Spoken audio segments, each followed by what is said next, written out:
L'Office national de lutte contre la fraude et la corruption, Inspection générale d'État ainsi que la Cour des comptes sont tenus de publier leur rapport de ces années dans les meilleurs délais. Une demande du président sénégalais. Je le pense franchement compte tenu de la personnalité même de celui qui a pris ses engagements, à savoir le président Bassirou Diomaye Faye. Rappelez-vous que c'est des engagements qui ont été pris devant le peuple sénégalais qui lui a fait confiance. Maintenant cela va aboutir ou non, ça dépend tout simplement de sa volonté politique. Maintenant, cela doit aboutir et peut aboutir pour peu que le président accepte de se libérer des calculs politiciens fondés sur sa réélection au second mandat. Ou le président, une fois en exercice, cherche à mobiliser des politiciens pour se faire réélire. Ce jeune entrepreneur sénégalais soutient la décision du président Diomaye Faye.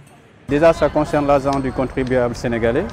Donc des fonds ont été débloqués pour pouvoir soutenir les peuples, les citoyens qui sont impactés par cette crise Covid-19. Donc du coup, ces fonds qui sont censés être reversés aux Sénégalais ou aux autres travailleurs devaient aller à ces gens-là. Mais bon, vu que, apparemment avec les différents rapports qui sont sortis ou bien d'autres qui sont en train d'être sortis, il y a eu des détournements, donc le peuple sénégalais a besoin de savoir, donc c'est normal que le président lance des audits pour que toute la vérité soit faite sur ces différents rapports. Outre le fonds de riposte Covid-19, la Cour des comptes du Sénégal a également épinglé certaines autorités politiques sur diverses questions.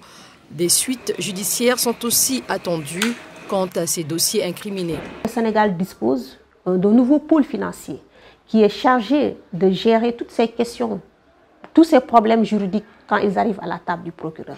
Donc, si des autorités sont effectivement épinglées, même s'ils ont une proximité avec le nouveau régime, la rupture tant souhaitée par les Sénégalais et la rupture tant incarnée par les nouvelles autorités leur obligerait aussi de faire des poursuites par rapport à ces gens-là.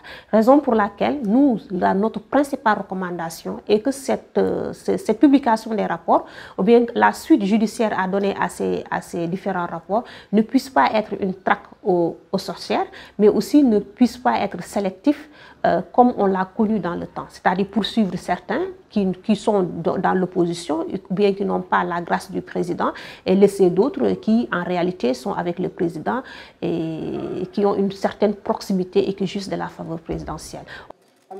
Pour rappel, la demande de publication des rapports de la Cour des comptes par le chef de l'État n'est pas récente. Cela entre dans le cadre du renforcement de la transparence et du contrôle des dépenses publiques.